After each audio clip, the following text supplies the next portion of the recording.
السلام علی عبادہ الذین اصطفیٰ فاعوذ باللہ من شرور انفسنا ومن سیئات اعمالنا من یہد اللہ فلا مضل لہ ومن یضلل فلا ہادی لہ واشہد ان لا الہ الا اللہ وحدہ لا شریک لہ واشہد ان محمدا عبدہ ورسولہ اما بعد فإن خیر الحدیث کتاب اللہ وخیر الہدی ہدی محمد صلی اللہ علیہ وسلم وشر الامور محدثاتها وکل محدثۃ بدعۃ وکل بدعۃ ضلالہ وکل ضلالۃ فی النار۔ اعوذ باللہ السمیع العلیم من الشیطان الرجیم من حمدہ ونفخہ ونفثہ بسم اللہ الرحمن الرحیم۔ اللہم صلی علی محمد وعلی آل محمد کما صلیت علی ابراہیم وعلی آل ابراہیم انک حمید مجید۔ اللہم بارک علی محمد وعلی آل محمد کما بارکت علی ابراہیم وعلی آل ابراہیم انک حمید مجید۔ رب اشرح لی صدری ویسر لی امری واحلل عقدۃ من لسانی یفقہوا قولی رب زدنی علما۔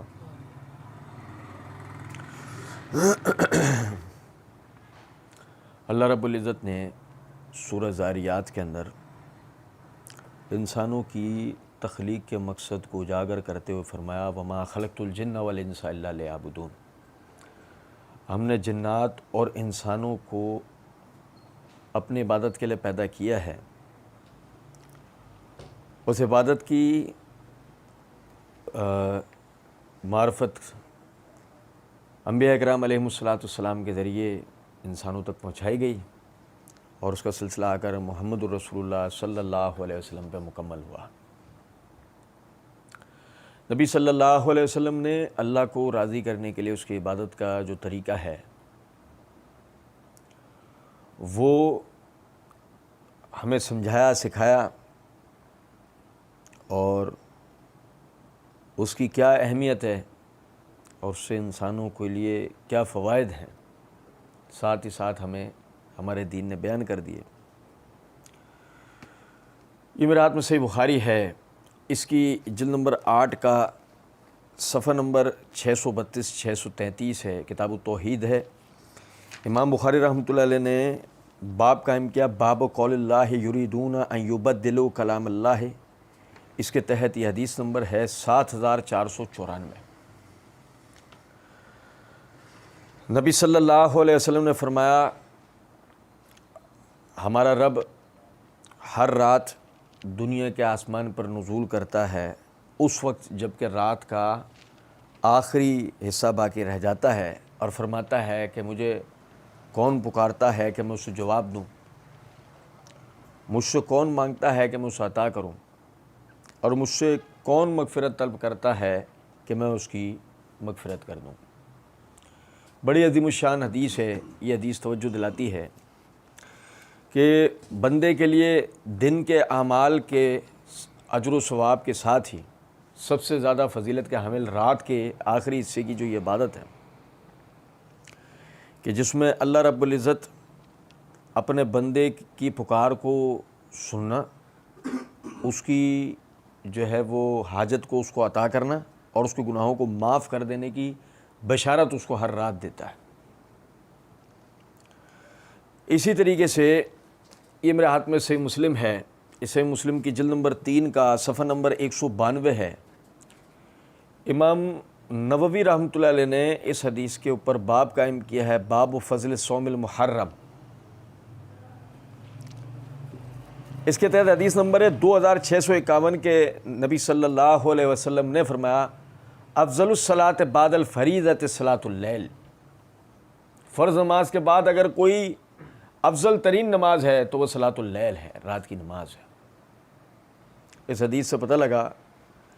کہ فرض نمازوں کی ادائیگی کے بعد بندے کے لیے سب سے زیادہ افضل و بہتر رات کی نماز ہے، اور وجہ ابھی ہم نے صحیح بخاری کی حدیث سے پڑھا کہ اس سے بڑھ کر افضلیت کیا ہوگی کہ اللہ اپنے بندے کو مخاطب کر کے کہتا ہے کہ مجھ سے مانگ میں تجھے عطا کروں گا، مجھ سے مغفرت طلب کر میں تجھے معاف کر دوں گا۔ یہی وجہ ہے کہ نبی صلی اللہ علیہ وسلم نے اس کو نماز کو فرض نمازوں کے بعد افضل ترین نماز قرار دیا۔ پھر یہ میرے ہاتھ میں سنن ابی داؤد ہے، اس کی جلد نمبر 1 کا صفحہ نمبر 692 ہے، کتاب الصلاۃ ہے۔ امام ابو داؤد نے اس پہ باب قائم کیا باب الحث علی قیام اللیل۔ اس کے تحت حدیث نمبر 1436 ہے، نبی صلی اللہ علیہ وسلم نے فرمایا اللہ تعالیٰ اس شخص کے اوپر رحم فرمائے جو رات کو بیدار ہوتا ہے، نماز پڑھتا ہے، اس کے بعد اپنی بیوی کو بیدار کرتا ہے اور اس کو نماز پڑھاتا ہے، اگر وہ نہ اٹھے تو اس کے چہرے پر پانی کے چھینٹے مارتا ہے۔ اور اللہ تعالیٰ اس عورت پر رحم کرے جو کہ رات کو اٹھتی ہے، نماز پڑھتی ہے، اپنے شوہر کو بیدار کرتی ہے، اگر اس کا شوہر نہ اٹھے تو اس کے منہ پر پانی کے چھینٹے مارتی ہے۔ تو الحمدللہ اس یعنی کہ حدیث میں ساتھ ہی ساتھ رات کو بیداری کی فضیلت کا پتہ لگتا ہے کہ صرف جاگنے کے اوپر ہی اللہ رب العزت بندے کے اوپر رحم کر دیتا ہے کہ اگر وہ اس نیت سے جو ہے بیدار ہو کہ میں اپنے رب کے حضور قیام، رکوع، سجدہ یہ سب کروں گا۔ اسی طرح دیکھیں کہ یہ میرے ہاتھ میں صحیح ابن خزیمہ ہے، یہ صحیح ابن خزیمہ کی جلد نمبر 2 کا صفحہ نمبر 107 ہے، کتاب الصلاۃ ہے۔ امام ابن خزیمہ رحمۃ اللہ علیہ نے باب قائم کیا، باب التحریض علی قیام اللیل اذ ہوا داب الصالحین وقربۃ الی اللہ عز وجل وتکفیر السیئات ومنہات عن الاسم۔ اس کے تحت یہ حدیث نمبر 1133 ہے، ابو امامہ باہلی رضی اللہ تعالی عنہ اور فرماتے ہیں کہ نبی صلی اللہ علیہ وسلم نے فرمایا علیکم بقیام اللیل، علیکم بقیام اللیل، تم پر رات کی نماز لازم ہے۔ یہ تم سے پہلے کے نیک لوگوں کا طریقہ تھا اور یہ تمہیں تمہارے رب کے قریب کرنے والی اور برائیوں کو مٹانے والی اور گناہوں سے روکنے والی ہے۔ اس حدیث کی سند پہ اگرچہ کلام، مگر صحیح بخاری، صحیح مسلم اور ابو داؤد کی وہ تینوں احادیث کو مد نظر رکھا جائے تو الحمدللہ سے پتہ لگتا ہے کہ یہ یعنی کہ رات کی نماز اس کی بڑی اہمیت ہے۔ میں عموماً ثواب الاعمال کے حوالے سے بات چلتی ہے تو میں بھائیوں کو توجہ دلاتا ہوں کہ رات کو سوشل میڈیا استعمال کرنے سے، فیس بک، واٹس ایپ وغیرہ پہ گھنٹوں بتانے سے کروڑ درجہ بہتر ہے کہ آدمی اپنے رب کے حضور جو ہے وہ کھڑا ہو اور قیام کرے۔ یہی وجہ ہے کہ آپ دیکھیں نبی صلی اللہ علیہ وسلم پر یہ نماز فرض تھی، امت پر اللہ رب العزت نے احسان کیا ہے، امت پر نماز فرض نہیں ہے، لیکن جیسے کہ صحیح مسلم کی حدیث میں نے آپ بھائیوں کے سامنے رکھی کہ نبی صلی اللہ علیہ وسلم نے فرمایا کہ فرض نمازوں کے بعد افضل ترین نماز یہ رات کی نماز قیام، یہ صلاۃ اللیل ہے۔ تو اس سے پتہ لگتا ہے کہ ثواب کے اندر یہ فرض نمازوں کے برابر ہے۔ ایک آدمی اگر ظہر کی 10 رکعتیں پڑھ سکتا ہے تو وہ رات کی 8 رکعتیں کیوں نہیں پڑھ سکتا؟ یہ سوچیں ذرا اس بات۔ تو اس لیے کوشش کر کے ہم میں سے ہر بھائی کو رات کی نماز کا یعنی کہ کوشش کرنی چاہیے کہ جب اللہ رب العزت اسے توفیق دے وہ پڑھے، کیونکہ یہ بات اپنی جگہ ہے، ہمیشگی اختیار کرنا تو اور بھی زیادہ یعنی کہ اہمیت کا حامل ہے، لیکن سمجھیں اس بات کو کہ نبی صلی اللہ علیہ وسلم کی یہ حدیث ہے کہ میں رات کی عبادت کرتا بھی ہوں اور سوتا بھی ہوں۔ اس کے 2 معنی محدثین نے بیان کیے ہیں، ایک کہ رات کے اول اور دوسرے حصے میں سونا، آخری حصے میں اٹھ کے عبادت کرنا، جس کا مطلب ہے سوتا بھی ہوں اور عبادت بھی کرتا ہوں۔ اور دوسرے معنی محدثین نے یہ بیان کرے ہیں کہ رات کی عبادت کرتا بھی ہوں، اس کے علاوہ سوتا بھی ہوں، تاکہ امت کے لیے یہ جواز نکل آئے کہ رات کو مستقل عبادت نہیں کرنی کہ کبھی آنکھ لگ جائے تو سوتے بھی رہو، کوئی مسئلہ نہیں، لیکن مستقلی رات کی عبادت ترک کر دینا اور صرف رمضان کے اندر قیام اللیل کرنا اور یہ سمجھنا کہ ہم بہت بڑا جو ہے نا مطلب تیر مار رہے ہیں، یہ طریقہ نہیں۔ ٹھیک ہے، رمضان میں قیام اللیل کا اجر و ثواب بہت زیادہ ہے، انشاءاللہ اس کے اوپر جلد انشاءاللہ ہم بات کریں گے، لیکن یہ سمجھیں اس بات کو کہ جو میں نے ابھی احادیث آپ کے سامنے رکھی ہیں کہ اللہ رب العزت ہر رات دنیا کے آسمان پر نزول کرتا ہے، یہ صرف رمضان کے لیے یا کسی اور دن کے لیے تو خاص نہیں ہے، ہر رات اللہ رب العزت کا یہ اعلان ہوتا ہے کوئی مجھ سے دعا کرنے والا، اس کی پکار کو سنوں، اس کی حاجت کو عطا کروں، مغفرت طلب کرنے والا ہو تو اسے معاف کروں، یہ ہر رات کے لیے ہے۔ حاجتوں کا ملنا، گناہوں کا معاف ہونا، شرط یہ ہے کہ کیا میں خود سے بنیت اپنی حاجات حاصل کرنا چاہتا ہوں، اپنے گناہوں کو مٹوانا چاہتا ہوں تو میں اس کے لیے کھڑا ہوں گا۔ صحابہ کرام رضوان اللہ علیہم اجمعین تو اس حوالے سے اتنا ذہن بنا چکے تھے کہ آپ سمجھیں کہ یہ میرے ہاتھ میں صحیح بخاری ہے، اس کی جلد نمبر 2 کا صفحہ نمبر 201 ہے. یہ امام بخاری رحمۃ اللہ علیہ نے یعنی اس کے اوپر باب قائم کیا ہے، باب کیف صلاۃ اللیل و کیف کان النبی صلی اللہ علیہ وسلم یصلی باللیل. اس کے تحت حدیث نمبر 1137 ہے کہ عبداللہ بن عمر رضی اللہ تعالیٰ عنہ فرماتے ہیں ان رجلا قال یا رسول اللہ کیف صلاۃ اللیل. ایک شخص نے نبی صلی اللہ علیہ وسلم سے پوچھا اللہ کے رسول رات کی نماز کس طرح ہے، صلاۃ اللیل کس طرح ہے؟ فرمایا مسنا مسنا، 2 رکعت کر کے. وَإِذَا خِفْتَ الصُّبْحَ فَأُوتِرْ بِوَاحِدَةٍ. تم میں سے جو شخص صبح ہونے سے ڈرے اسے چاہیے کہ وہ 1 رکعت پڑھ کے انہیں طاق بنا لے. یہ ابھی ہماری بحث نہیں ہے یعنی کہ وطر 1 رکعت وغیرہ، اس کے اوپر مرزا انجینئر کے جواب میں ہماری ایک مکمل ویڈیو ہے جس کے اندر ہم نے بتایا کہ وطر 1 رکعت بھی سنت ہے. بہرحال عرض کرنے کا یہاں پہ مطلب صرف اتنا ہے کہ نبی صلی اللہ علیہ وسلم سے صحابہ کو اس کی تحریص اتنی زیادہ تھی کہ انہوں نے آگے بڑھ کے سوال کیا کہ اللہ کے رسول رات کی نماز کس طرح ہے. ہمارا والا دن کی رکعتوں کا پوچھ رہا ہے، صحابہ رات تک کی نماز کی رکعتیں پوچھ رہے ہیں کہ کیسے پڑھنی ہے. فرمایا 2 رکعت کرے گی.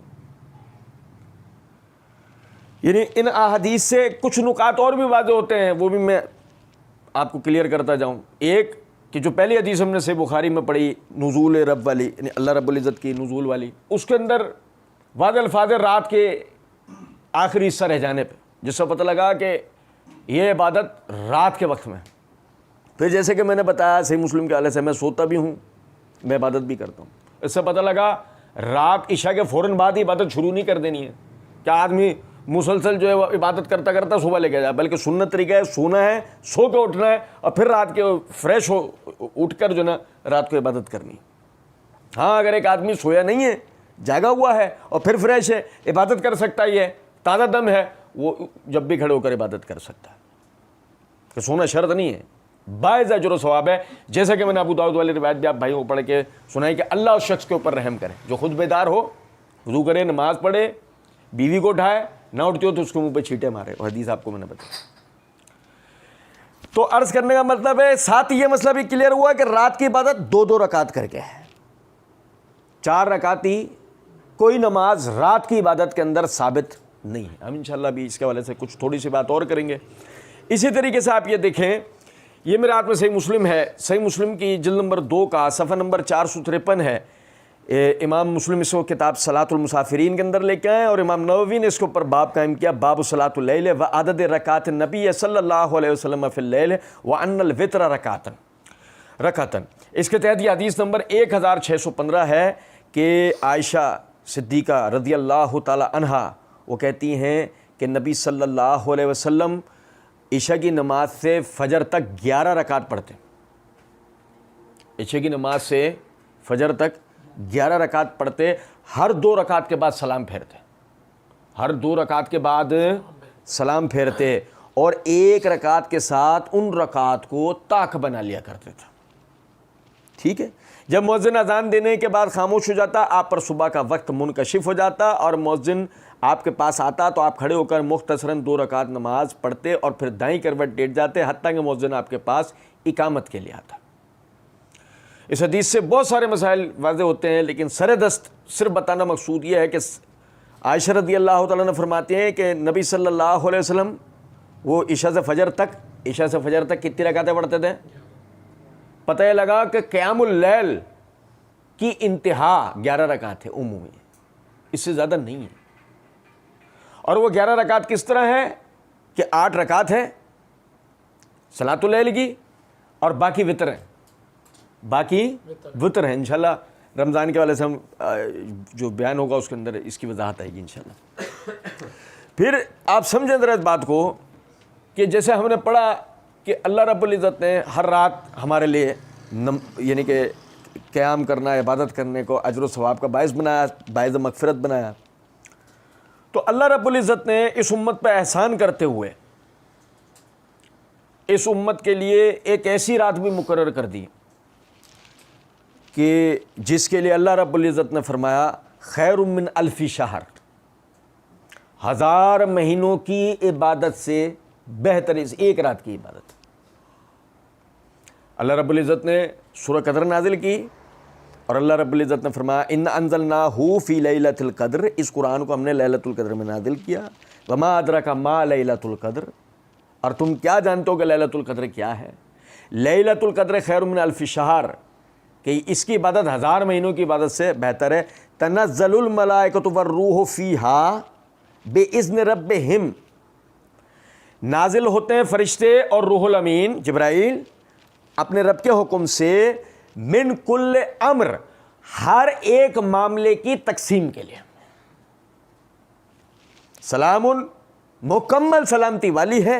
ہی حتی مطلع الفجر، یہ یہاں تک کہ طلوع فجر ہو جائے۔ سنیں ذرا بات کو، حافظ ابن کثیر رحمۃ اللہ علیہ، یہ میرے ہاتھ میں تفسیر ابن کثیر ہے، اس کی جلد نمبر 5 کا صفحہ نمبر 549 ہے، سورہ قدر کی تفسیر کرتے ہوئے حافظ ابن کثیر رحمۃ اللہ علیہ فرماتے ہیں کہ اللہ تعالیٰ نے قرآن کریم کو لیلۃ القدر میں نازل فرمایا، اس کا نام لیلۃ المبارکہ یعنی برکت والی رات بھی، قدر والی رات یعنی تقدیر والی رات بھی ہے، اور لیلۃ المبارکہ برکت والی رات بھی ہے، جیسے کہ دوسری جگہ اللہ نے فرمایا ان انزلناہ فی لیلۃ مبارکہ، اور یہ بھی قرآن سے ثابت ہے کہ یہ رات رمضان المبارک کے مہینے میں ہے، یہ بھی قرآن سے ثابت ہے کہ یہ رات رمضان المبارک کے لیلۃ القدر لیلۃ المبارکہ، یہ ایک ہی رات کی 2 صفتیں ہیں، اور یہ رات کون سے مہینے میں ہے؟ اچھا، صفحہ نمبر 551 کے اوپر فرماتے ہیں کہ حضرت قتادہ وغیرہ محدثین فرماتے ہیں کہ اس میں تمام کاموں کا فیصلہ کیا جاتا ہے، اس رات میں تمام کاموں کا فیصلہ کیا جاتا ہے، عمر اور رزق مقدر کیا جاتا ہے، جیسے کہ دوسری جگہ اللہ رب العزت نے فرمایا فیہا یفرق کل امر حکیم، کہ یعنی اسی رات میں ہر حکمت والے کام کا فیصلہ کیا جاتا ہے۔ تو امام قتادہ، حافظ ابن کثیر رحمۃ اللہ علیہ نے جو امام قتادہ کے حوالے سے یہ تصریح کی ہے، اس سے واضح کیا کہ یہی نہیں کہ رات کی عبادتوں میں افضل ترین جو رات عبادت کی وہ لیلۃ القدر ہے، بلکہ یہی وہ رات ہے کہ جس میں رزق کی تقسیم وغیرہ اور دیگر وہ تمام چیزیں مقدر ہوتی ہیں، خود قرآن فی کل امر سے واضح کر دیتا ہے، اور جیسے کہ یہ امام قتادہ کو۔ اچھا، پھر یہ دیکھیں کہ میرے ہاتھ میں تفسیر قرطبی ہے، اس کی جلد نمبر 10 کا صفحہ نمبر 428 429 ہے، سورہ قدر کی تفسیر کرتے ہوئے امام قرطبی رحمۃ اللہ علیہ نے امام مجاہد سے بسند نقل کیا کہ لیلۃ القدر سے مراد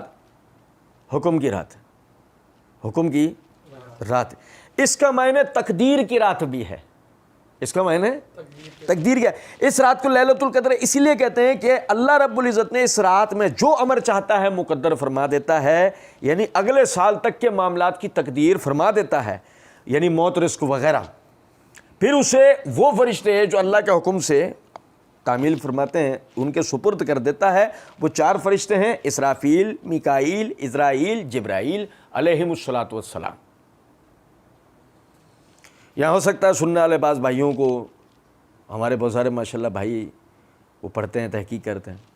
تو ذہن میں آیا اسرائیل یہ ثابت شدہ نام ہے، تو ابھی تفصیل کا موقع نہیں ہے، اللہ توفیق دے گا انشاءاللہ اس کی پوری تفصیل آپ بھائیوں کے سامنے رکھیں گے۔ خیر، پھر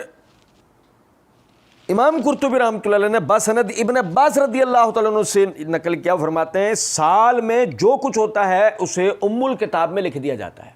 ام الکتاب لوح محفوظ،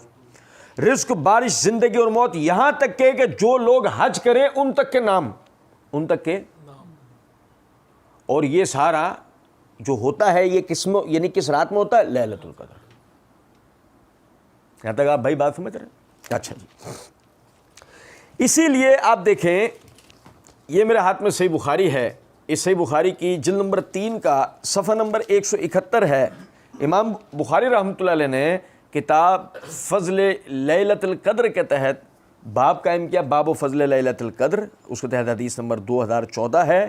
کہ ابو ہریرہ رضی اللہ تعالیٰ عنہ نے نبی صلی اللہ علیہ وسلم سے روایت کیا، ومن قام لیلۃ القدر ایمانا و احتسابا غفر له ما تقدم من ذنبہ،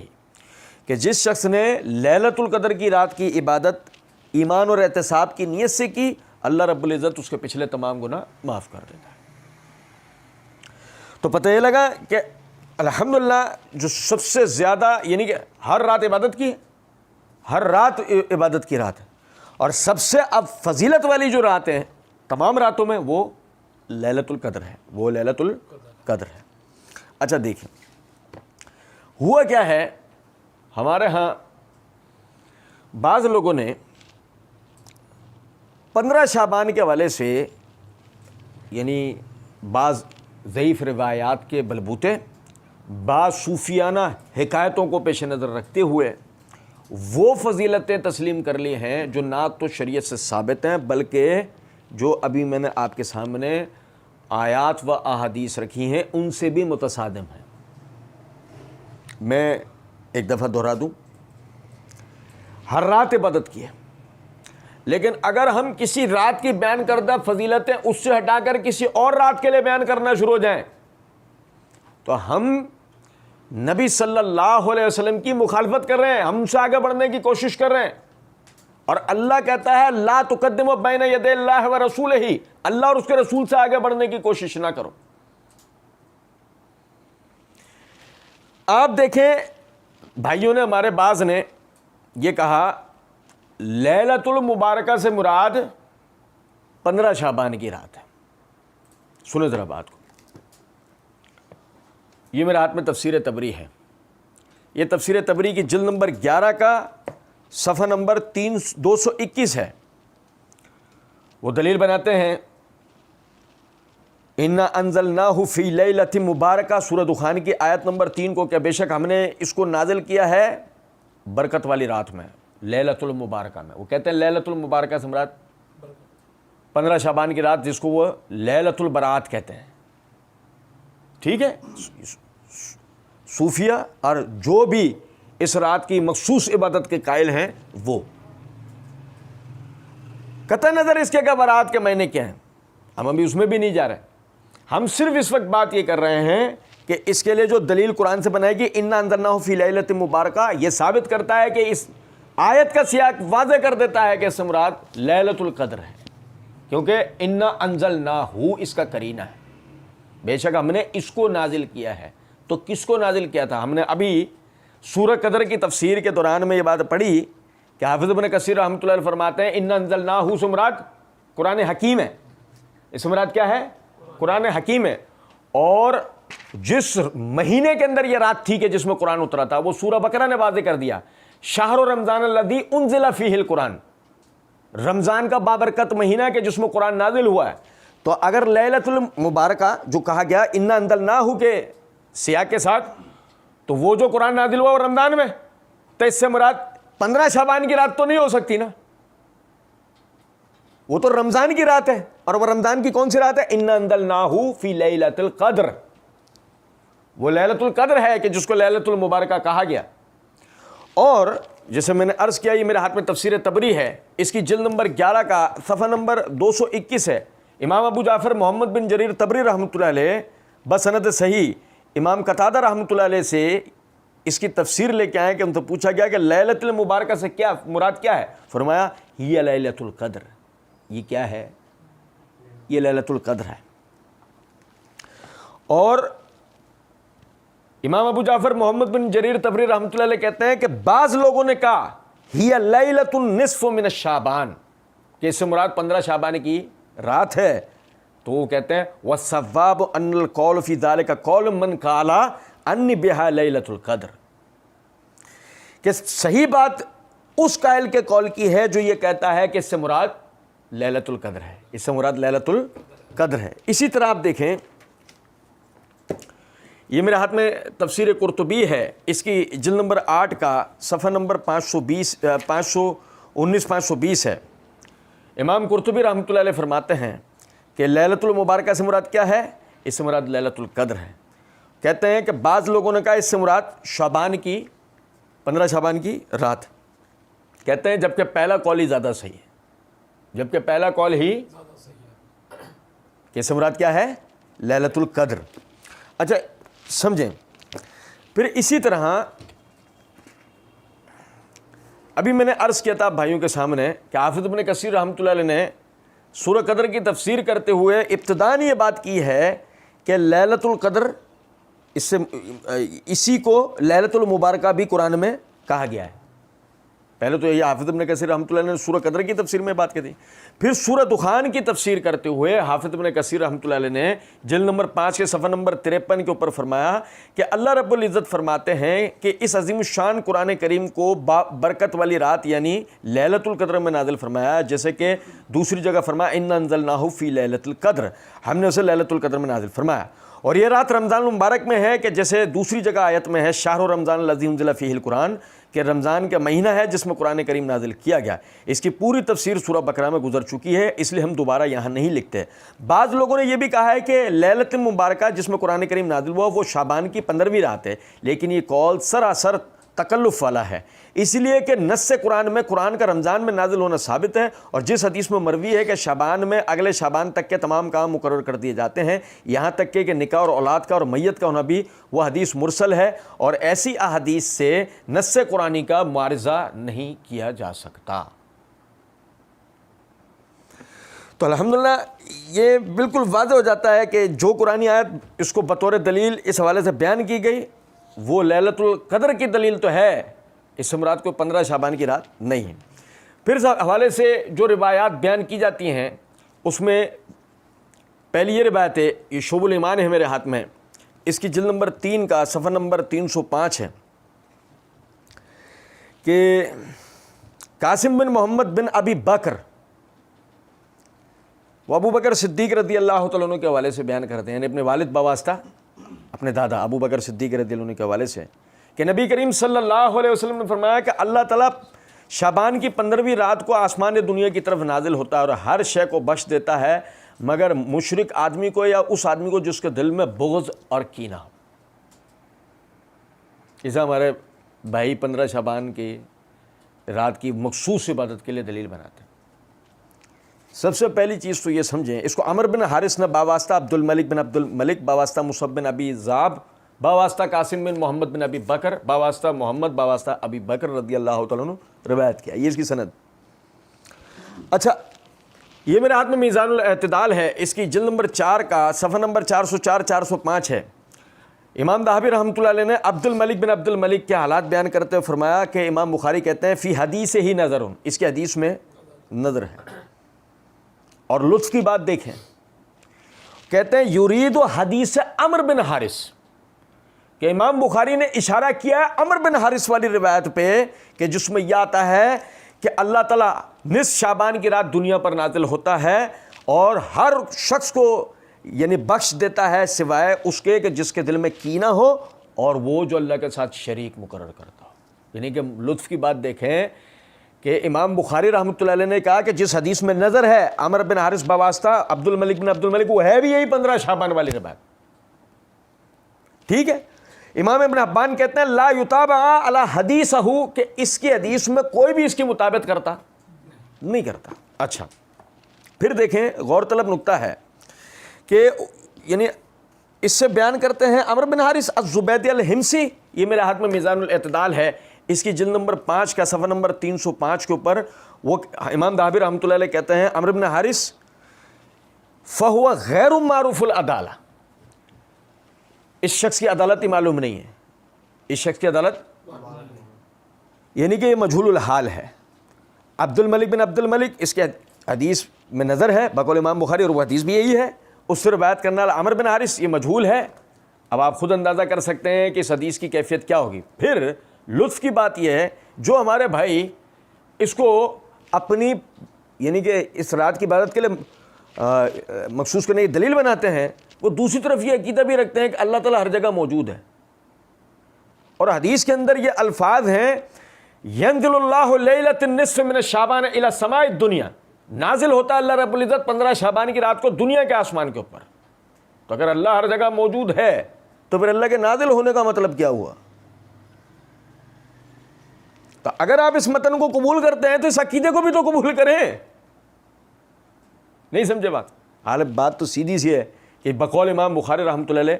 یہ متن ہی منکر ہے۔ اچھا، پھر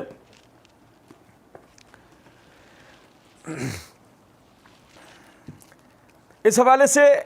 دوسری روایت جو ہے یہ میرے ہاتھ میں سنن ابن ماجہ ہے، اس کی جلد نمبر 1 کا صفحہ نمبر 568 ہے۔ امام ابن ماجہ رحمۃ اللہ نے باب قائم کیا، باب ما جاء فی لیلۃ النصف من شعبان، اس بات کے حوالے سے کہ نصف شعبان کے 15 شعبان کے حوالے سے کیا آیا ہے، اس کے تحت حدیث نمبر 1388 ہے کہ علی بن ابی طالب رضی اللہ تعالیٰ عنہ فرماتے ہیں کہ شعبان کے مہینے کی نصف کی رات ہو یعنی 15ویں شب، تو اس رات کو عبادت کرو اور اس کے دوسرے دن روزہ رکھو. پھر وہ طویل حدیث ہے. اس کو ابن ابی صبرہ باواسطہ ابراہیم بن محمد باواسطہ معاویہ بن عبداللہ بن جعفر باواسطہ عبداللہ بن جعفر باواسطہ علی بن ابی طالب رضی اللہ تعالیٰ عنہ اس کو بیان کیا جاتا ہے کہ علی بن ابی طالب رضی اللہ عنہ نے نبی صلی اللہ علیہ وسلم کے حوالے سے بیان کیا کہ 15 شعبان کی رات کا عبادت کرو اور اگلے دن روزہ رکھو. یہ میرے ہاتھ میں میزان الاعتدال ہے، اس کی جلد نمبر 7 کا صفحہ نمبر 341 ہے. یہ ابن ابی صبرہ، اس کا پورا نام ہے ابو بکر بن عبداللہ بن ابی صبرہ. امام بخاری رحمۃ اللہ علیہ امام بخاری و دیگر محدثین اس کی تضعیف کیا کرتے تھے، اور عبداللہ اور صالح دونوں احمد بن حنبل رحمۃ اللہ علیہ کے صاحبزادے دونوں حضرات احمد بن حنبل رحمۃ اللہ علیہ سے روایت کرتے ہیں کانا یضع الحدیث، یہ حدیثیں گھڑا کرتا تھا، یہ حدیثیں گھڑا کرتا تھا. تب آپ اس سے اندازہ کر لیں کہ یہ جو 15 شعبان کے حوالے سے سیدنا علی رضی اللہ عنہ کی روایت ہے، اس کی یعنی کہ یہ من گھڑت روایت ہے. اور کیوں نہ ہو من گھڑت، آپ دیکھیں میں نے بھی آپ سے عرض کیا کہ صحیح حدیث صحیح بخاری کی حدیث سے جو ہمیں پتہ لگتا ہے ہر رات عبادت کی ہے، ہر رات عبادت کی رات ہے، اور ہر رات کے اندر یہ فضیلت ہے، یہ بخشش کی مغفرت کی. پھر دیکھیں اس کے بعد جو حدیث بیان کی جاتی ہے، یہ میرے ہاتھ میں صحیح ابن حبان ہے. صحیح ابن حبان کے اندر کتاب الحذر والاباحت، اس کے تحت امام ابن حبان رحمۃ اللہ علیہ نے باب قائم کیا ذکر و مغفرت اللہ جل وعلا فی لیلۃ النصف من شعبان لمن شاء من خلقہ الا من اشرک بہ او کان بینہ و بین اخیہ شحنہ. اس کے تحت حدیث نمبر اس کے صفحہ نمبر 974 کے اوپر حدیث نمبر ہے 5636 کہ معاذ بن جبل رضی اللہ تعالیٰ عنہ کے حوالے سے منسوب ہے کہ نبی صلی اللہ علیہ وسلم نے فرمایا یطلع اللہ الی خلق فی لیلۃ النصف من شعبان، کہ اللہ تعالیٰ اپنی مخلوق کی طرف جھانکتا ہے 15 شعبان کی رات کو، فیغفر لجمیع خلقہ، ساری کی ساری مخلوق کی مغفرت کر دیتا ہے، الا لمشرک او مشاہن، سوائے مشرک کے اور جس کے دل میں کینہ. اچھا سمجھے ذرا بات کو. پہلے تو وہی نقطہ جو میں نے متن کے حوالے سے جو شعب الایمان والی روایت کا بیان کیا تھا اسے ضرور ذہن میں رکھنا چاہیے. پھر اس روایت کو مکحول باواسطہ مالک بن یخامر باواسطہ معاذ بن جبل رضی اللہ تعالیٰ عنہ بیان کرتے ہیں. ٹھیک ہے. اچھا دیکھیے گا، یہ میرے ہاتھ میں امام ابو حاتم رازی رحمۃ اللہ علیہ کی کتاب العلل ہے، اس کی جلد نمبر 2 کا صفحہ نمبر 174-175 ہے. امام عبد الرحمن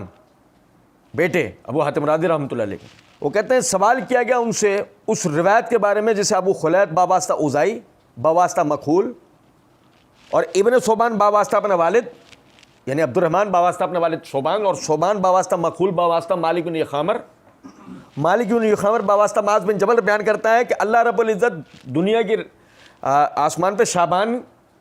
کی 15ویں رات کو یہ نظر کرتا ہے. ٹھیک. قال ابی ھذا حدیث منکر بھذا الاسناد ولم یروى بھذا الاسناد عن ابی خلید ولا ادری من این جاء بہ، کہ امام ابو حاتم رازی رحمۃ اللہ علیہ کہتے ہیں یہ حدیث منکر ہے سند کے ساتھ، اور ابو خلید کے علاوہ کوئی بھی اس طرح روایت نہیں کرتا، اور ہم نہیں جانتے وہ اسے کہاں سے لے کے آیا، ہم نہیں جانتے وہ اسے کہاں سے لے کے آیا ہے. اور سمجھیے گا ذرا بات کو. یہ میرے ہاتھ میں امام دارقطنی کی کتاب العلل ہے، اس کی جلد نمبر 4 کا صفحہ نمبر 30 اور 31 ہے، حدیث نمبر 970 کے تحت. وہ کہتے ہیں کہ سوال کیا گیا ان سے اس روایت کے بارے میں جو مالک بن یخامر باواسطہ معاذ بن جبل آتی ہے کہ اللہ تعالیٰ 15 شعبان کی رات کو دنیا پہ مطلع ہوتا ہے. تو امام دارقطنی رحمۃ اللہ علیہ کہتے ہیں روایت کیا ہے اس کو مکحول نے، اور ان پر سند میں اختلاف ہو گیا ہے. بس روایت کیا ابو خلید نے عتبہ بن حماد القاری باواسطہ اوزائی باواسطہ مکحول،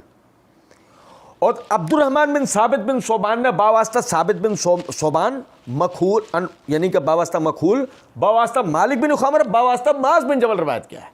یعنی کہ ابو خلید عتبہ بن حماد نے اس کو اوزائی تک مرسلن بیان کیا، لیکن ابن صوبان باواسطہ یعنی عبد الرحمن بن ثابت بن صوبان باواسطہ ثابت بن صوبان باواسطہ مخول، باواسطہ مالک بن خامر، باواسطہ معاذ بن جبل، یعنی اسے مرفوعاً روایت کرنے کی کوشش کی ہے. اور کہتے ہیں یہی ہشام بن خالد نے باواسطہ ابو خلید روایت کیا ہے. پھر کہتے ہیں وہ خالفہ سلیمان بن احمد الواسطی فرواؤن عن ابی خلید عن ابن صوبان عن ابی ہے عن خالد بن معدان عن کثیر بن مرہ عن معاذ بن جبل. وہ کہتے ہیں کہ ان کی مخالفت سلیمان بن احمد الواسطی نے کر رکھی ہے. وہ اسے روایت کرتا ہے باواسطہ ابو خلید، باواسطہ عبد الرحمن بن ثابت بن صوبان، باواسطہ اپنے والد ثابت بن صوبان کے، اور وہ مخول نہیں بلکہ خالد بن معدان سے، اور خالد بن معدان باواسطہ کثیر بن مرہ، اور وہ باواسطہ معاذ بن جبل. امام دارقطنی کہتے ہیں کلاہما غیر محفوظ، اور یہ دونوں ہی سندوں سے غیر محفوظ ہے. دونوں ہی سندوں سے یہ اتنا بڑا اختلاف سند کے اندر، دونوں ہی سندوں سے غیر محفوظ ہے. بہرحال میں آپ کو بتاؤں اس کی ایک وجہ بھی ہے. وجہ یہ ہے کہ مکحول کی، امام مکحول الشامی رحمہ اللہ کی مالک بن خامر سے براہ راست روایت لینا، سماع حدیث کرنا ثابت نہیں. جس کی دلیل یہ ہے کہ یہ میرے ہاتھ میں مصنف ابن ابی شیبہ ہے، اس کی جلد نمبر 14 کا صفحہ نمبر 125 سے کتاب الفتن ہے. امام ابو بکر بن ابی شیبہ نے اس روایت کو حدیث نمبر 38,473 کے تحت ذکر کیا ہے، یعنی کہ اس سند جو میں آپ بھائیوں کو بتا رہا ہوں. دیکھیں وہ کہتے ہیں حدثنا عبد الرحمن بن ثابت بن صوبان، کالا وہ حدثنا ابو بکر کالا حدثنا ہاشم بن القاسم کالا حدثنا عبد الرحمن بن ثابت بن صوبان ان ابی ہے ان مکحول ان جبیر بن نفیر ان مالک بن ابی خامر ان معاذ بن جبل. یعنی کہ امام ابو بکر بن ابی شیبہ نے عبد الرحمن بن ثابت کی روایت اس کے والد جو وہ ثابت بن صوبان سے بیان کرتا ہے، اور ثابت بن صوبان اسے امام مکحول سے، امام مکحول جن سے بیان کرتے ہیں وہ مالک بن خامر نہیں ہے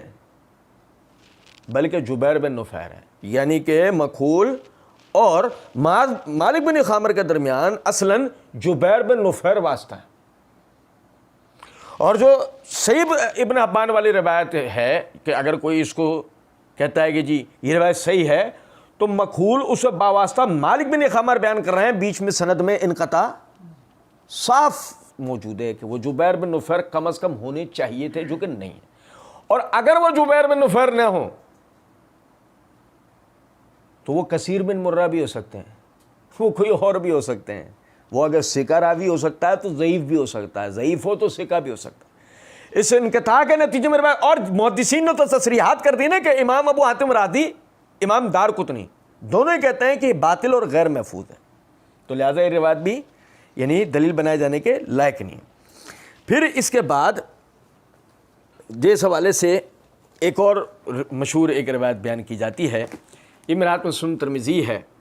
اس سنن ترمذی میں امام ترمذی رحمۃ اللہ علیہ نے اس کو ابواب الصوم کے تحت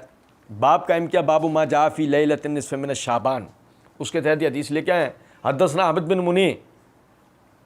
حدثنا یزید بن ہارون حدثنا حجاج بن ارطاط ان یحییٰ بن ابی کثیر ان عروہ عن عائشہ قال فقدت رسول اللہ صلی اللہ علیہ وسلم لیلۃ فخرجت فاذا هو البقیع. ایک رات میں نے نبی صلی اللہ علیہ وسلم کو نہیں پایا تو میں نکلی تو میں نے ان کو پایا جنت البقیع میں. فقال اکنت تخافین ان یحیف اللہ علیک ورسولہ،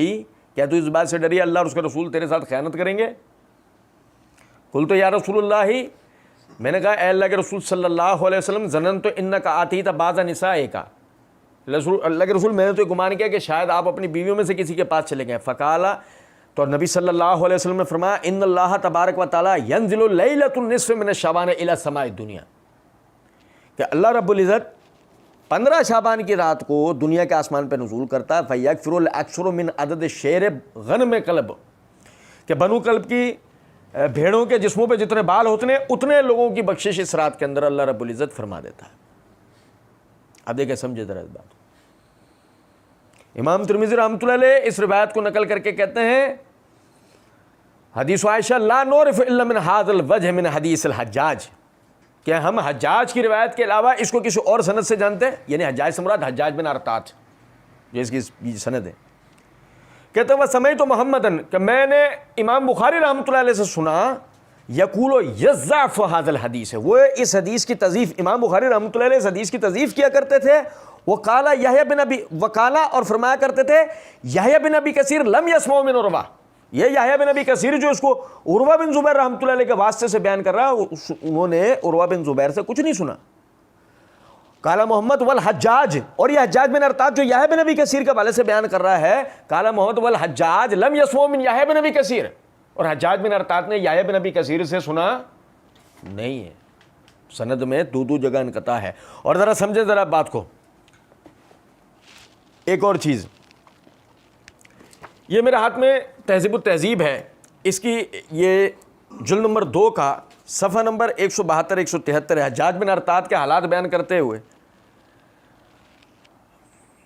حافظ ابن حجر رحمۃ اللہ علیہ امام جلی کے حوالے سے بیان کرتے ہیں کانا فقیہن وکانا احد مفتی الکوفہ، وہ فقیہ تھے، کوفے کے مفتیوں میں سے تھے. وکانا فیہ وکانا یقول اہلکنی حب الشرف، وہ کہا کرتے تھے کہ مجھے شرف کی محبت نے ہلاک کر دیا. ولیہ کی ذات البصرہ، اور وہ بصرے کی ذات پہ بھی معمور رہے ہیں. وکانا جائز الحدیث، اور وہ حدیث میں قابل قبول تھے. الا انہ صاحب ارسال، سوائے اس کے کہ وہ ارسال کیا کرتے تھے. وکانا یرسل ان یحییٰ بن ابی کثیر، اور وہ ارسال کرتے تھے یحییٰ بن ابی کثیر سے. ومکحول ولم یسمع منہما، اور اسی طرح مکحول تھے اور دونوں میں سے کسی سے نہیں سنا تھا. اسی طرح امام ابو زرع کہتے ہیں صدوق یدلس، سچے تھے مگر تدلیس کرتے تھے. امام ابو حاتم رازی رحمۃ اللہ علیہ کہتے ہیں صدوق یدلس عن الضعفاء، کہ مدلس تھے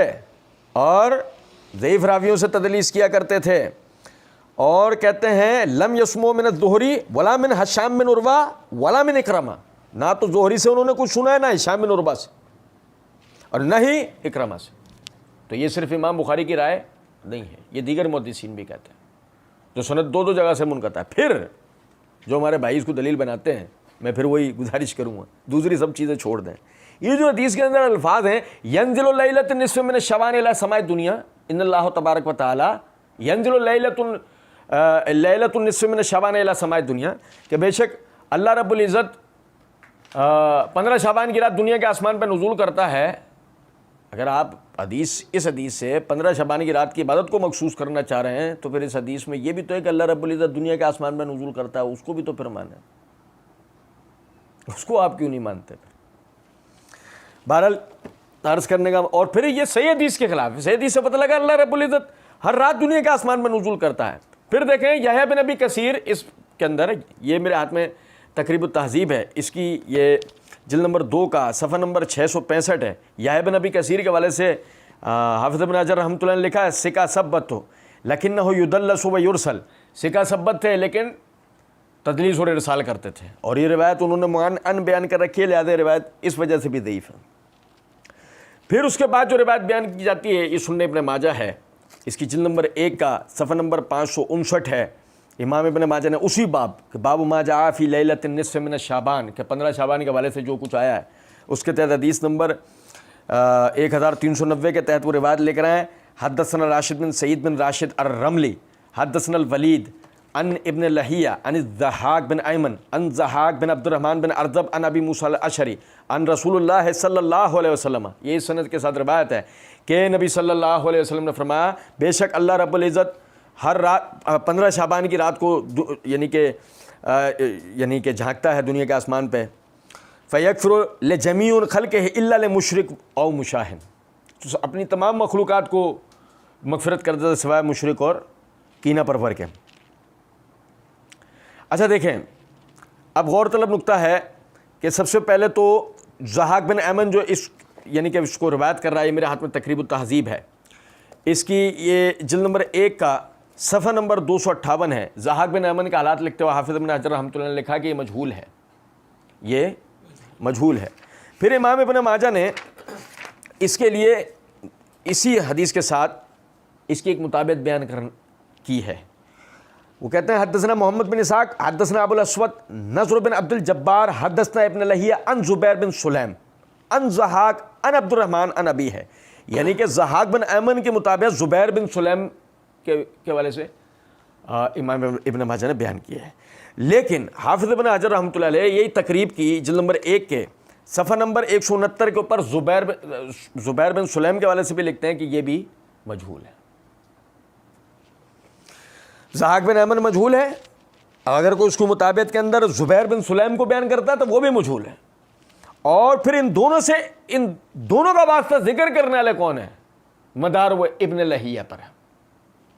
ابن لہیہ سے مراد عبداللہ بن لہیہ ہے. یہ میرے ہاتھ میں طبقات المدلسین ہے، اس کے صفحہ نمبر 77 کے اوپر حافظ ابن حجر رحمۃ اللہ لکھتے ہیں عبداللہ بن لہیہ الحضرمی قاضی مصر اختلط فی آخر عمرہ وکثرت عنہ المناکیر فی روایتہ وقال ابن حبان کان صالحا ولکنہ کان یدلس عن الضعفاء. عبداللہ بن لہیہ حضرمی مصر کے قاضی تھے، آخر عمر میں اختلاط کا شکار ہو گئے تھے تو ان کی روایتوں میں کثرت سے منکر روایتیں داخل ہو گئیں. اور امام ابن حبان کہتے ہیں کہ وہ نیک تھے لیکن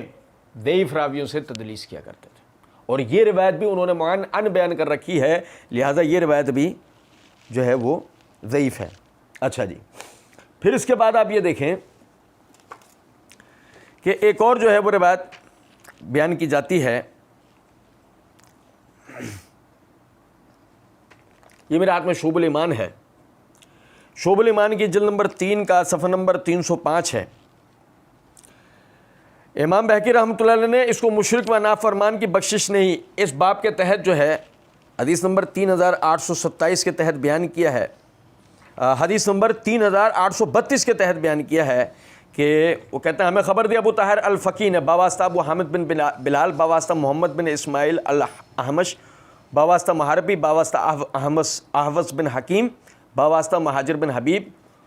اور مہاجر بن حبیب اس کو باواسطہ مکھول باواسطہ ابو ثعلبہ الخشنی رضی اللہ تعالیٰ عنہ بیان کرتے ہیں کہ نبی اکرم صلی اللہ علیہ وسلم نے فرمایا کہ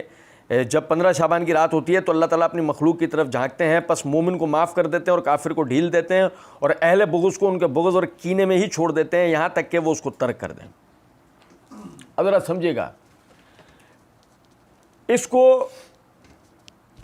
یعنی کہ سب سے پہلی چیز تو یہ ہے، کسی روایت میں کلمہ یہ ہے ساری مخلوق کی بخشش ہوتی ہے. ابھی تک ہم نے وہ جو 3 سندیں پڑھی اس میں کیا الفاظ ہیں؟ ساری مخلوق کی بخشش ہوتی ہے سوائے مشرک اور مشاہین کے، یقینہ پرور. جبکہ اس میں روایت میں الفاظ کیا ہیں کہ اللہ مومن کو معاف کرتا ہے، کافر کو ڈھیل دیتا ہے. ٹھیک ہے، بغض اور کینے والوں کو اللہ رب العزت چھوڑ دیتا ہے یہاں تک کہ وہ اپنے فعل کو ترک کر دیں. ایک متن دوسرے متن کے مخالف ہے. کہتا ہے نظر اس کا ایک اور بات کہ کیا یہ 15 شعبان کو ہوتا ہے یا صحیح بخاری کی صحیح حدیث کے مطابق ہر رات ہوتا ہے. پھر ابو ثعلبہ الخشنی کے حوالے سے اس کو بیان کر رہے ہیں امام مکھول. اور دیکھیے گا ذرا بات کو، یہ میرے ہاتھ میں تہذیب التہذیب ہے، اس کی جلد نمبر 8 کا صفحہ نمبر 332 ہے. حافظ ابن حجر رحمۃ اللہ علیہ فرماتے ہیں اب کہ مکھول الشامی کی ابو ثعلبہ الخشنی سے روایت مرسل ہوتی ہے، یعنی کہ مکھول کے ابو ثعلبہ الخشنی سے ملاقات ثابت نہیں ہے. پھر ان سے مہاجر بن حبیب نے بیان کرا ہے جو بعض سندوں میں حبیب اور بعض سندوں یعنی کہ بعض جگہوں پر کتابت کے اندر حبیب بن حبیب لکھے گئے ہیں اور بعض جگہ حبیب بن مہاجر لکھے گئے ہیں، مگر قطع نظر اس کے ان سے بیان کرتا ہے احوص بن حکیم. اور احوص بن حکیم کے حوالے سے یہ دیکھیے گا ذرا بات،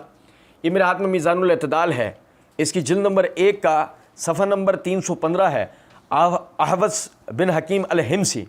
ان کے حوالے سے امام یحییٰ بن معین رحمۃ اللہ علیہ کہتے ہیں لا شیء، یہ کوئی چیز نہیں تھا. امام نسائی انہیں ضعیف قرار دیتے ہیں. ابن المدینی رحمۃ اللہ علیہ کہتے ہیں یہ کوئی چیز نہیں تھے، لا یکتب حدیثہ، اس کی حدیث لکھنے تک کے لائق نہیں ہے. محدثین جب کہتے ہیں نا فلاں راوی ضعیف ہے، یکتب حدیثہ، اس کی حدیث لکھ لو، تو وہ صرف تحقیق کے حد تک کے لیے ہے کہ تحقیق کر لو صحیح ضعیف جو بھی ہے معاملہ، مطابقت میں بھی بیان ہو سکتی ہے. لیکن جب کہتے ہیں لا یکتب حدیثہ، اس کا حدیث لکھو تک نہیں، تو مطلب وہ ایسا راوی اس کی روایت مطابقت کے اندر بھی پیش نہیں کی جا سکتی. تو یہ ابو ثعلبہ الخشنی والی روایت بھی ضعیف ہے. پھر اس کے بعد یہ دیکھیے گا، یہ میرے ہاتھ میں مسند احمد ہے، یہ مسند احمد کی جلد نمبر 3 کا صفحہ نمبر 549 ہے. حدیث نمبر ہے 6642. امام احمد بن حنبل رحمۃ اللہ علیہ فرماتے ہیں حدثنا حسن حدثنا ابن لہیہ حدثنا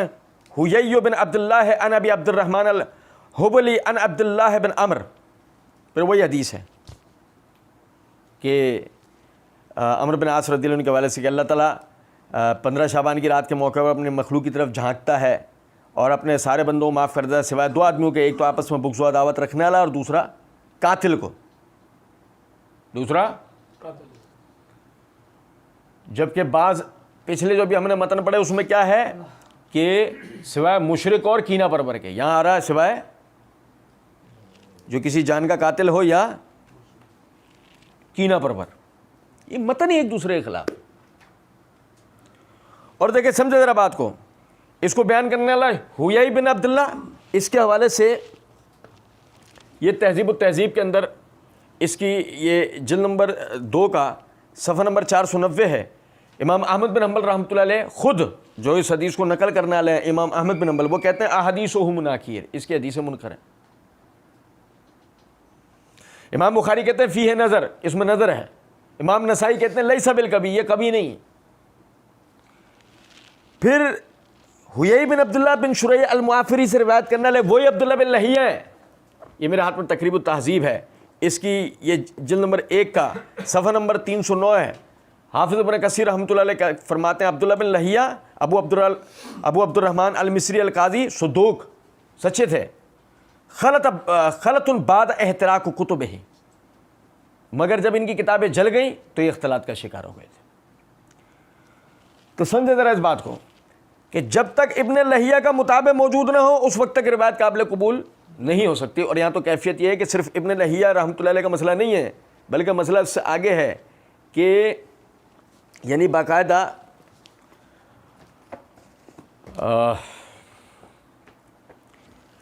عبداللہ بن حیی معافری وہ بھی ضعیف راوی ہے اس کے اندر. بہرحال یہ مشہور 7 روایتیں ہیں، ان کی تحقیق میں نے آپ بھائیوں کے سامنے رکھی ہے. اور بھی اگر کسی بھائی کے علم میں کوئی روایت ہو، وہ ہمیں کوئی سند ہو یا کوئی روایت ہو ہمیں مطلع کرے گا، انشاءاللہ ہم اس کی طرف بھی بھائیوں کو توجہ دلائیں گے. اب ذرا سمجھیے گا اس بات کو. بعد ہمارے بھائی یہ اعتراف کرتے ہیں کہ 15 شعبان کے حوالے سے کوئی صحیح روایت نہیں، لیکن اس کے بعد پھر وہ یہ وسوسہ بیان کرتے ہیں کہ جی ٹھیک ہے، مطلب ضعیف روایت ہے، ترغیب و ترہیب یا فضائل اعمال میں قابل قبول ہوتی ہے. ضعیف روایت کسی عمل کی فضیلت کو بیان کرنے کے لیے قابل قبول ہوتی ہے. میں عموماً ایک بات کہا کرتا ہوں، دیکھیں الحمدللہ ہمارے دین کے جو ثابت شدہ اعمال ہیں وہ صرف اس بات کے تحت ہی کہ اللہ رب العزت نے انسانوں کو اپنی عبادت کے لیے پیدا کیا ہے، یہ اتنی فضیلت کافی ہو جاتی ہے کہ یہ وہ عمل ہے کہ جس کو کرنے یہ وہ عمل ہے جو ثابت شدہ اور اس کو کرنے سے اللہ بندے سے راضی ہو. اس سے بڑھ کر ایک اللہ کو ماننے والے کے لیے اور اسے کیا فضیلت چاہیے. اور جس عمل نہیں کرنا اسے فضائل کی 100 روایتیں بیان کر دو، عمل نہیں کرنا وہ نہیں کرے گا. چلیں پھر دوسری بات یہ سمجھیں کہ جب آپ فضائل کی روایت فضیلت کے اندر آپ یہ غفلت برتنے کی کوشش کریں، یہ آپ کو وسوسہ ہو کہ جی ضعیف روایت میں کوئی حرج نہیں، تو یہاں تو مسئلہ ہے کہ 15 شعبان کے حوالے سے روایت محض ضعیف نہیں ہے، من گھڑت روایات. اور دیکھیں سمجھے گا ذرا بات کو، یہ کوئی خدا نہ خواستہ امت کا کوئی اجماعی مسئلہ نہیں ہے کہ فضائل اعمال کے اندر جو ہے وہ ضعیف روایت مطلقاً قبول ہے، ایسا نہیں ہے. ایک طبقہ جو کہ متساہل تھا وہ مطلقاً قبول کرنے کا قائل ہے، ایک طبقہ جو معتدل تھا وہ شرائط کے ساتھ قبول کرنے کا قائل ہے. اور بعض حضرات علماء کرام ایسے بھی تھے، یہ میرے ہاتھ میں قواعد التحدیث فی علوم مصطلح الحدیث ہے، شیخ محمد جمال الدین قاسمی رحمۃ اللہ علیہ کی، صفحہ نمبر 116 کے اوپر کہتے ہیں ذکر المذاہب فی الاخذ بالضعیف و اعتماد العمل بہ فی الفضائل. اس بات کے بیان میں یعنی ان مذاہب کا ذکر ہے کہ جو ضعیف روایت کو فضائل اعمال کے حوالے سے قبول کرنے یا نہ کرنے کے قائل ہیں، اس حوالے سے تفصیل وہ کہتے ہیں الاول لا یعمل بہ مطلقاً، یہ نہیں کہ مطلقاً فضائل اعمال میں قبول ہے، بلکہ پہلا گروہ ان حضرات کا ہے لا یعمل بہ مطلقاً، ضعیف روایت مطلقاً قبول نہیں کی جائے گی، مطلقاً قبول لا فی الاحکام ولا فی الفضائل، نہ احکام میں نہ فضائل میں۔ حکاو ابن سید الناس فی عیون العصر، ابن سید الناس رحمۃ اللہ علیہ نے یہ مذہب عیون العصر اپنی اصول حدیث کی جو کتاب ہے اس میں ذکر کیا ہے امام یحییٰ بن معین رحمۃ اللہ علیہ سے۔ کس سے؟ امام یحییٰ بن معین رحمۃ اللہ علیہ سے۔ وَنَسَبَهُ فِي فَتْحِ الْمُغِیث لِأَبِی بکر ابن العربی، اور اسے منسوب کیا انہوں نے ابو بکر بن عربی کی فتح المغیث کی طرف بھی۔ وَالظَّاہِرُ أَنَّ مذہب البخاری و مسلم ذَلِكَ أَيْضًا، امام بخاری امام مسلم کا مذہب بھی تو یہی تھا، پیر پیچھے گئے، امام بخاری امام مسلم کا مذہب بھی تو یہی تھا۔ یدل علیہ شرط البخاری فی صحیح، اور اس کی دلیل امام بخاری کی شرطیں صحیح میں۔ وہ تشنیع امام مسلم علی روات الضعیف کما اسلفناہ، اور جیسے کہ ہم پہلے بیان کر رکھے ہیں کہ امام مسلم نے ضعیف روات پر کتنی شدت اختیار کی ہے۔ وعدم اخراج ما فی صحیح ما شیء منہ، اور کسی ضعیف راوی سے اپنی صحیح میں کوئی روایت نہیں لی انہوں نے۔ وہذا مذہب ابن حزم رحمہ اللہ ایضاً حیث قال فی الملل والنحل،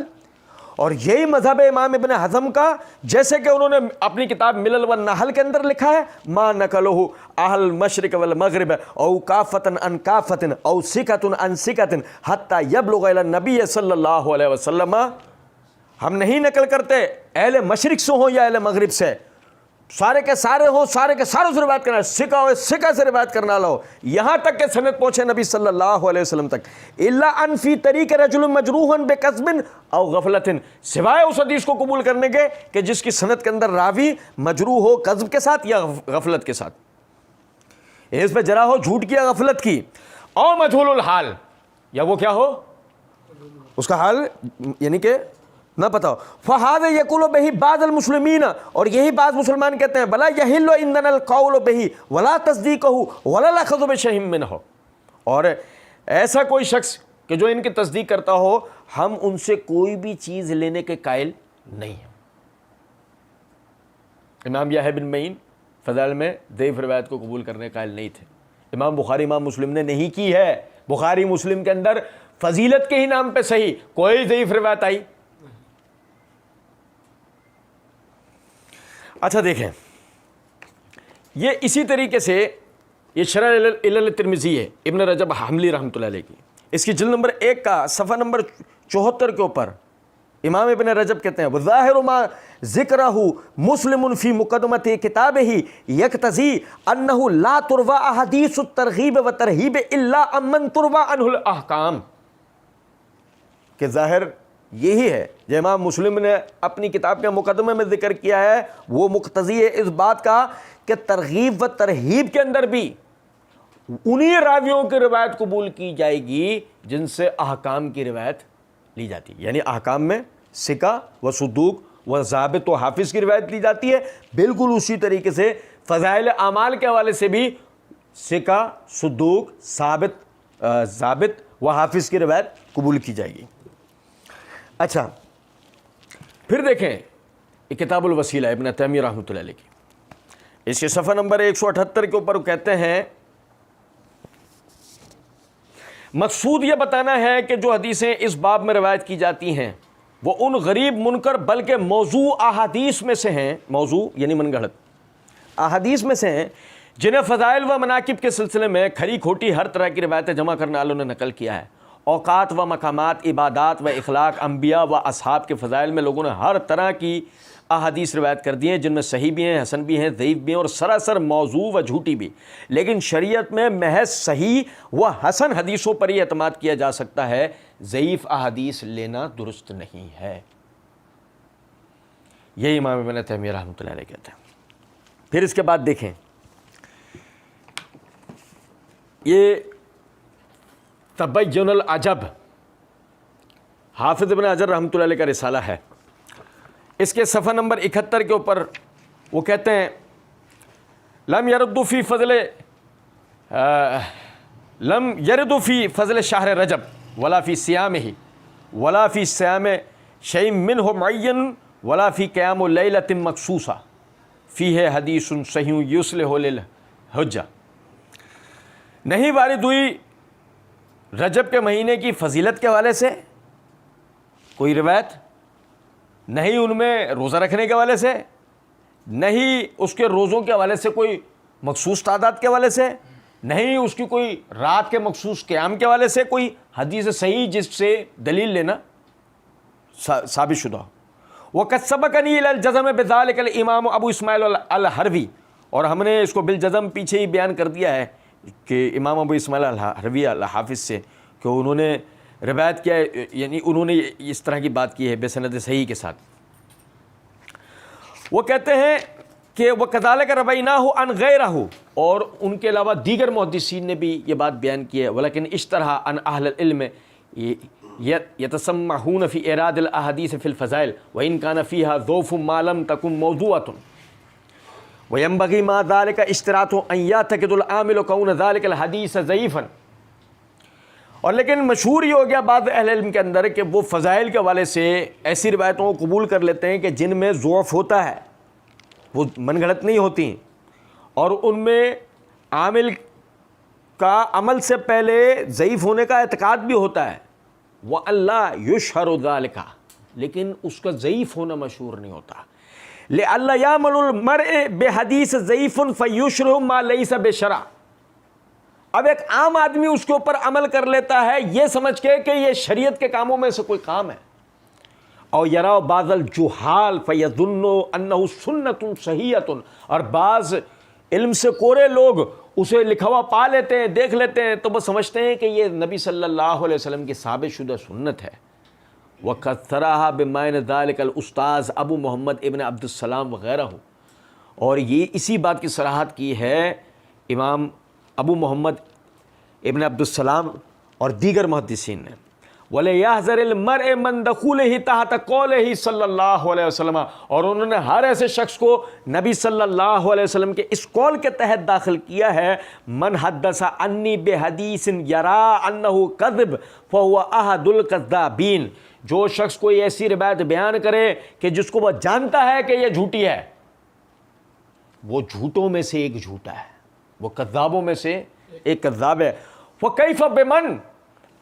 فَكَيْفَ بِمَنْ عَمَلَ بِهِ، تو خود بتاؤ کہ کیسے اس کے اوپر عمل کیا جا سکتا ہے. وَلَا فَرَقُ فِي الْعَمَلِ بِالْحَدِيثِ فِي الْأَحْكَامِ أَوْ فِي الْفَضَائِلِ إِذًا لِكُلِّ شَرْعٍ.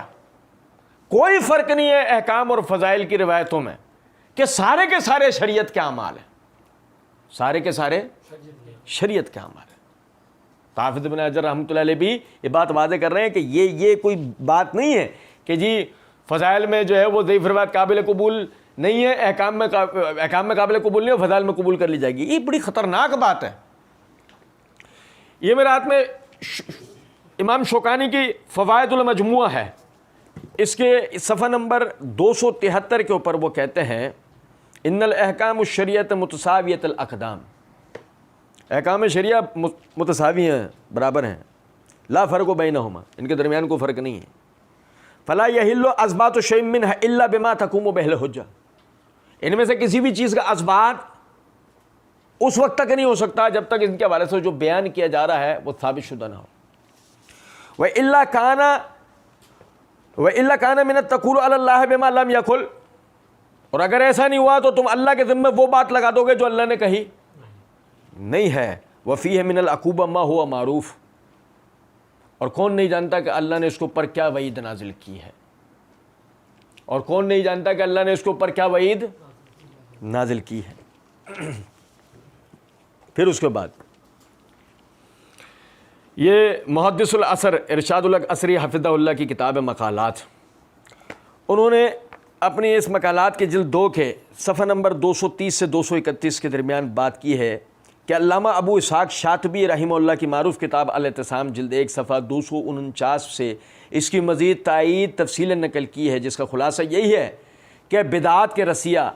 ضعیف اور واہی احادیث سے اپنی بدعات کو اسی اصول سے سہارا دیتے ہیں کہ فضائل اعمال میں ضعیف احادیث قابل قبول ہیں. نیز ضعیف حدیث سے استحباب ثابت نہیں ہوتا، کیونکہ استحباب احکام شریعہ خمسہ میں سے ایک حکم ہے اور وہ صحیح حدیث سے ہی ثابت ہوتے ہیں، ضعیف سے نہیں۔ سمجھ رہے ہیں بات کو؟ ضعیف حدیث سے استحباب بھی ثابت ہوتا نہیں ہے، یہ بات ذہن میں رکھیے گا۔ پھر اس کے بعد سمجھیں، بعد ہمارے بھائی وہ کہتے ہیں کہ کثرت اسانید اس بات کی طرف توجہ دلاتی ہیں کہ اس حدیث کی کوئی نہ کوئی اصل تو ہوگی، اس حدیث کی کوئی نہ کوئی اصل تو ہوگی۔ میرے بھائیوں، یہ بھی اصول ہر جگہ کام کا نہیں۔ بعض جگہ کثرت اسانید سے ضعف کم نہیں ہوتا، بڑھتا ہے، بلکہ ہمیں وہ مخفی علتیں بھی پتہ لگ جاتی ہیں جو پہلے اس کی تمام سندوں کے استیاب سے پہلے ہمارے علم میں نہیں تھی۔ یہ میرے ہاتھ میں تدریب الراوی ہے، جلد نمبر 1 کے صفحہ نمبر 90 کے اوپر جلال الدین سیوطی لکھتے ہیں، اذا روى الحديث من وجوه ضعيفة لا يلزم ان يحصل من مجموعها انه حسن۔ جب کوئی حدیث بہت ساری ضعیف سندوں سے روایت ہو تو لازم نہیں ہے کہ ان سب کا مجموعہ اسے حسن بنا دے، بل ما كان ضعفه لضعف حفظه راوی صدوق الامین زال بمجیء من وجه الاخر، بلکہ ضعیف سندیں حسن بننے کے لائق وہ والی ہوتی ہیں کہ جن میں راوی کا ضعف صرف اس کے حافظے کا ہو، خود راوی سچا اور امانت دار ہو۔ کہ اب اس صورت میں جب وہ دوسری سندیں آ جاتی ہیں تو جو اس کے حفظ کے اوپر جو ہمیں شک تھا وہ زائل ہو جاتا ہے، وہ دور ہو جاتا ہے شک۔ وَعَرَّفْنَا بِذَلِكَ أَنَّهُ قَدْ حَفَظَ، اور ہم جان لیتے ہیں کہ اس نے یہ اپنے حافظے سے بتایا ہے، یعنی اس کا حافظہ اس حوالے سے صحیح تھا۔ وَلَمْ يَخْتَلِفْ فِيهِ ضبطه، اور اس کا ضبط یہاں پہ مختل نہیں ہوا، ضائع نہیں ہوا۔ وَصَارَ الْحَدِيثُ حَسَنٌ بِذَلِكَ، اور اس اعتبار سے یہ اس طرح کی سندیں حسن بنتی ہیں۔ وَأَمَّا الضَّعِيفُ لِفِسْقِ الرَّاوِي، یعنی آگے پھر ایک پیراگراف کے بعد لکھتے ہیں وَأَمَّا الضَّعِيفُ لِفِسْقِ الرَّاوِي أَوْ كَذْبِهِ فَلَا يُؤْثِرُ فِي مُوَافَقَتِهِ غَيْرَهُ، اور اگرچہ ضعف سند کے اندر راوی کے فسق کا ہو یا جھوٹ کا ہو تو ایسی صورت کے اندر اس کی موافقت کا کوئی فائدہ نہیں ہوتا، اس کی موافقت کا کوئی فائدہ نہیں ہوتا۔ لہو اذا کان الآخر مثلہ،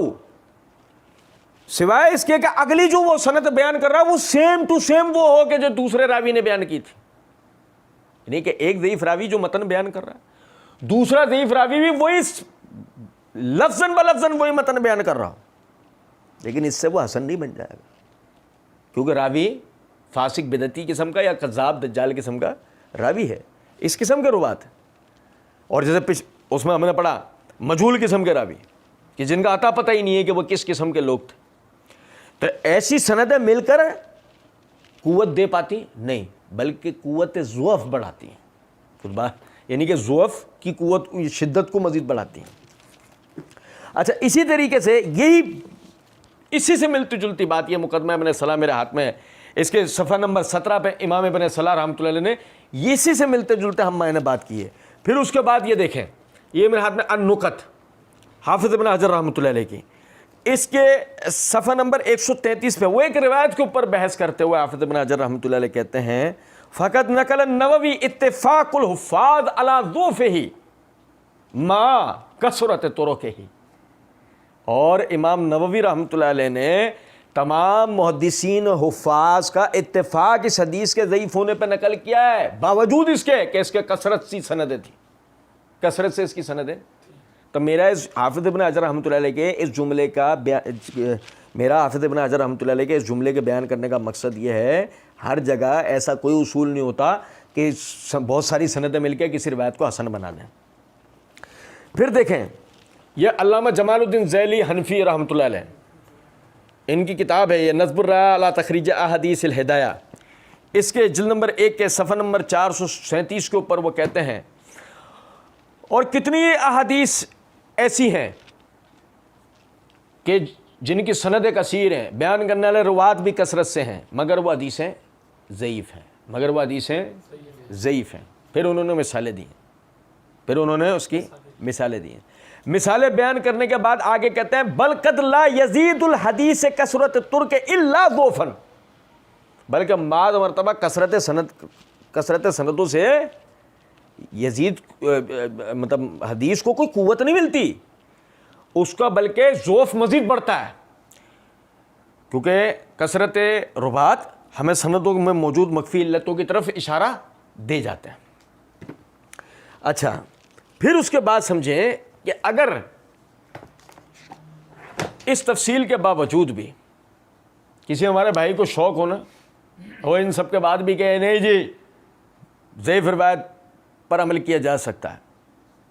تو ہم ان کی خدمت کے اندر صرف 4 مثالیں، ابھی وقت زیادہ ہو چکا ہے، بہت طویل یعنی کہ بات چیت ہو گئی، میں اس کو مختصر کرنا چاہتا تھا، میں صرف یہ 4 مثالیں ایسے بھائیوں کے سامنے رکھوں گا۔ یہ میرے ہاتھ میں الاباطیل والمناکیر والصحاح والمشاہیر ہے، امام جوزقانی رحمۃ اللہ علیہ کی، اس کے صفحہ نمبر 89 کے اوپر 79 کے اوپر انہوں نے حدیث نمبر 116 کے تحت ذکر کیا ہے محمد بن سعید الشامی المسلوب کے حوالے سے کہ اس بدبخت نے نبی صلی اللہ علیہ وسلم کی طرف منسوب کر کے روایت بیان کی ہے، انا خاتم النبیین لا نبی بعدی الا ان یشاء اللہ، میں آخری نبی ہوں، میرے بعد کوئی نبی نہیں ہوگا سوائے جس کے لیے اللہ چاہے۔ امام جوزقانی رحمۃ اللہ علیہ کہتے ہیں ھذا استثناء موضوع باطل لا اصل له من حدیث انس ولا حمید وانما هو من موضوعات محمد بن سعید المسلوب، کہ یہ حدیث صرف اتنی ہے انا خاتم النبیین لا نبی بعدی، میں آخری نبی ہوں، میرے بعد کوئی نبی نہیں ہوگا۔ وہ کہتے ہیں وھذا استثناء، سوائے اس کے کہ جس کے لیے اللہ چاہے، یہ جو استثناء ہے یہ باطل ہے، من گھڑت ہے، کوئی اس کی بنیاد نہیں ہے، نہ یہ حضرت انس سے کسی نے روایت کیا، نہ ان کے شاگرد حمید الطویل سے، یہ محمد بن سعید المسلوب کی من گھڑت روایات میں سے ایک ہے۔ میرا صرف بتانے کا مقصد یہ کہتے ہیں ضعیف روایت جب تو جو تمہارے خلاف آ جائے ضعیف روایت پہ عمل ہو جائے گا، تو ہم کہتا پھر اس کے مطابق ضعیف روایت پر عمل کر لو، یہ اعتقاد رکھ لو کہ نبی صلی اللہ علیہ وسلم کے بعد بھی کوئی نبی آ سکتا ہے، نعوذ باللہ من ذالک ثم استغفر اللہ۔ پھر یہ ابن الجوزی رحمۃ اللہ علیہ کی کتاب الموضوعات میرے ہاتھ میں، اس کی جلد نمبر 2 کا صفحہ نمبر 20 ہے، معاذ بن جبل رضی اللہ تعالیٰ عنہ کے حوالے سے منسوب ہے کہ نبی صلی اللہ علیہ وسلم نے فرمایا اذا قمتم الی الصلاۃ فانتعالوا، جب تم نماز کے لیے کھڑے ہو تو جوتے پہن لیا کرو۔ تو اگر ضعیف حدیث پر عمل کرنا ہے تو جب بھی نماز کے لیے کھڑے ہوا کریں جوتے پہن لیا کریں، ٹھیک ہے۔ پھر اسی طریقے سے اسی جلد نمبر 1 کے صفحہ نمبر 286 کے اوپر روایت ہے، ابن عمر رضی اللہ عنہ کی طرف منسوب ہے کہ نبی صلی اللہ علیہ وسلم نے فرمایا من قال فی دیننا برائہ فاقتلوہ، جو ہمارے دین میں رائے سے کوئی بات کہے تو اسے قتل کر دو۔ اور ہمارے جو بھائی 15 شعبان کی رات کی مخصوص عبادت کے قائل ہیں وہ دین میں رائے اور قیاس کی حجت کے بھی قائل ہیں۔ تو اگر ضعیف روایت کے اوپر عمل کرنے کا شوق ہے تو پھر اس پہ بھی عمل کر لیں، جو جس دین میں رائے سے کوئی بات کرے تو اس کو فقتلو۔ پھر یہ آخری مثال آپ بھائیوں کے سامنے رکھ رہا ہوں، یہ ابن الجوزی رحمۃ اللہ علیہ کے العلم التناہی فی الاحادیث الوحیہ ہے، اس کی جلد نمبر 2 کا صفحہ نمبر 555 ہے، ابن عباس رضی اللہ عنہ کی طرف منسوب ہے کہ نبی صلی اللہ علیہ وسلم نے فرمایا، نبی صلی اللہ علیہ وسلم نے نہا عن صیام رجب، کہ نبی صلی اللہ علیہ وسلم نے رجب کے مہینے میں روزے رکھنے سے منع کیا۔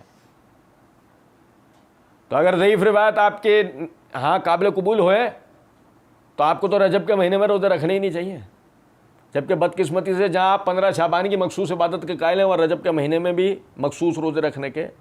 قائل ہیں۔ تو بہرحال عرض کرنے کا مقصد صرف وہی ہے، میں نے شروع میں بھی آپ بھائیوں کے سامنے یہ بات کہی تھی،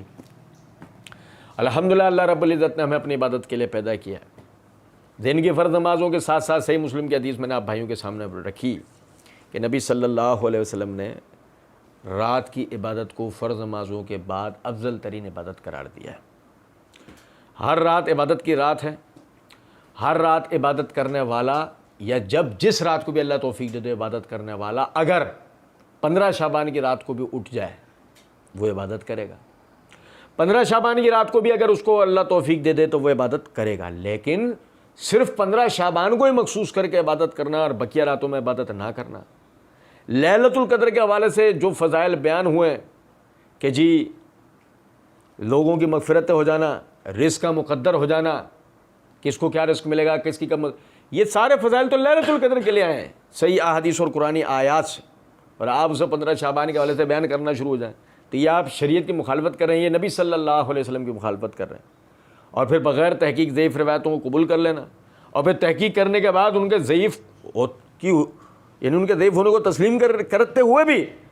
ان کے لیے یہ وسوسے مان لینا کہ بھئی کثرت آسانی سے حسن ہو جاتی ہے، فضائل اعمال میں قبول ہو جاتی ہے. یہ سب باطل باتیں ہیں. سمجھیں اس بات کو، یہ ہمارا دین ہے. کوشش کریں اس بات کی